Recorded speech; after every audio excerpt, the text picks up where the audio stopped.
Hi, it's Bill Casey again. I'm doing a series of videos on our parliamentary system. I was a member of parliament for 7 terms. I was elected first as a progressive conservative, then a conservative. Then I was elected as an independent, then I was elected as a liberal. So I have a pretty good perspective on how things work. I've sat under 6 prime ministers and 10 leaders. I've been in opposition, I've been in government, and I just want people to know that we have a great parliamentary system. It allows us access that no other parliamentary system has. And by access, I mean access to all members, backbenchers, opposition members, and so on. So I'm telling some stories about my own experience of success that impacted Canadians and Canada, and because of our parliamentary system. I don't know of another parliamentary system that's as good as ours for this sort of thing. So first of all, I'm going to tell you a little story about an island in my former riding of Cumberland, Colchester. It's called Isle Haute. It's 3 kilometers long and a half kilometer wide, but it's really high. Samuel de Champlain landed there in 1604 and named it Isle Haute for High Island because the cliffs just jut right up, 200 or 300 feet straight up. The cliffs are full of all kinds of seabirds and birds of all kinds, and it's it's perfectly pristine. It's just the way now as it was in 1604 when Samuel de Champlain found it. People from my riding and from other parts go to the island once in a while. It's quite isolated. It's not easy to get to. We have the highest tides in the world at the island, but it takes some skill. But you can go to the island, visit the island, and my brother and I have been doing it for years, going to the island. So I know the island really, really well, and I love it. I just love the pristine nature of it. It's always belonged to the Government of Canada, the Department of Transport, because it had a lighthouse on it. And but in 1957, the lighthouse burned down, and it's all it has now is just a regular automatic light. But one day, I was reading Canadian Geographic magazine, and I came across this article. I thought it was interesting. It says, "For sale, one island." And when I looked at it, I couldn't believe it. It was Isle Haute. The Government of Canada was contemplating selling Isle Haute. They were going to put it up for the highest bid. I was alarmed because I just thought it was so pristine, and so natural and so historic. We know for sure that our Indigenous peoples had ceremonies on the island because they found arrowheads and all kinds of artifacts there.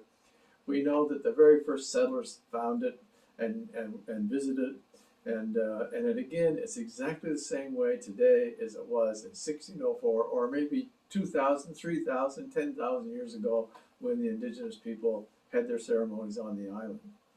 I just felt we couldn't sell that island because it would go to some person or company somewhere, maybe another part of the world, and it would be isolated from access from local people, and what would happen to the island? I just couldn't see that happening. So, because of our system, I was able to just walk across the floor one day after question period, and I sat down with the Honourable David Anderson, the Minister of Parks Canada and Environment Canada, and I showed him the ad, and I said, "You can't sell that island. It's so pristine. It's just like it was again in 1604 or 1,000 years ago when the Indigenous people visited it and had their ceremonies." And he looked at it, and I didn't really know if he paid attention or took an interest in it, but I explained the whole thing to him. I showed him photographs of the island that we took when we visited it. And anyway, I did what I could to convince him to not sell it. Anyway, I went back to my seat. I didn't know whether he paid any attention to me or not, but about 3 weeks later, I was sitting back in my seat in the opposition side. At this time, I was in the third party, opposition backbencher, probably the lowest level you could get. But anyway, across the floor comes the Honourable David Anderson, and he sat down beside me. He said, "You know, I had to go to Halifax in a hurry, so I took the government Challenger jet. And on the way back, I told the pilot, why don't you go out in the Bay of Fundy and see if you can find that island that Bill Casey's whining about." That's exactly what he said. It's not hard to find, because when I fly from Halifax to Ottawa, I always fly over it, and I can look down and see this magnificent island. And it is magnificent. Anyway, they did find it, and they flew around it. And they were really impressed with it. So the minister said to the pilot, "Fly around it again." That's what he told me. So they went around it again.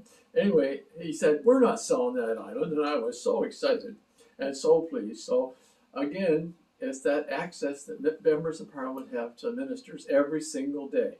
At question period or votes, the ministers are there. They have total access to them. And because of our system, that island was taken off the market. And it took about 20 years to finally get it sorted out. But it's now designated as a Canadian wilderness area and protected forever. It's taken from the Department of Transport to Environment Canada, and they've discovered there are endangered species on it, bald eagles and peregrine falcons and all kinds of flora and fauna, and it is a treasure. And I'm so glad that we were able to have it designated. And the Honourable Catherine McKenna was the one that put the final finishing touches to it, and we were able to transfer it from Transport Canada to Parks Canada to become a Canadian Wilderness Preserve. We had an announcement, and we had Indigenous people there at the announcement, and we did a smudging process to celebrate the announcement of the transfer and the protection of the island. And it was just a great moment, and it was again only because of the system that we have for a parliament.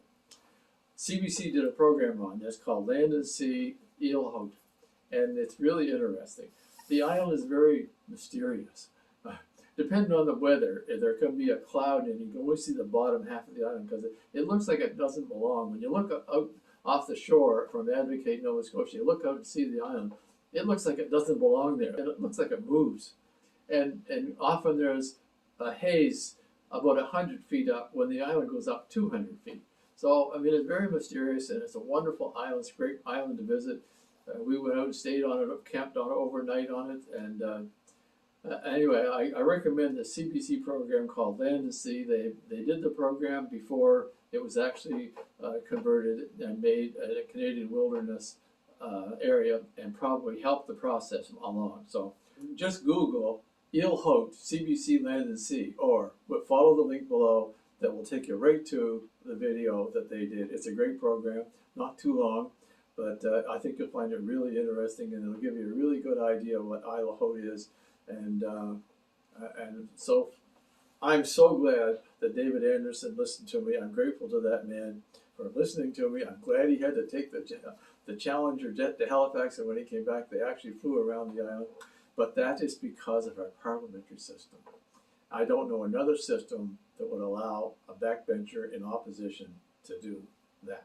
Thanks very much for watching, and we're going to be doing some more of these, the power of your parliament program, because I've always treasured the power of our parliament, and it always bothers me that people don't see the good side of parliament. All you ever see is the bad side. You see the little clip of question period where everybody's arguing back and forth, but really a lot of good things happen in our parliamentary system, and you should know about it. So next time we're going to do one on brain tumor registry. Thanks very much. Have a great day. I had a wonderful career in politics. I was elected 7 times. I served in government, I served in opposition. I served under 6 prime ministers, and that is an education in itself.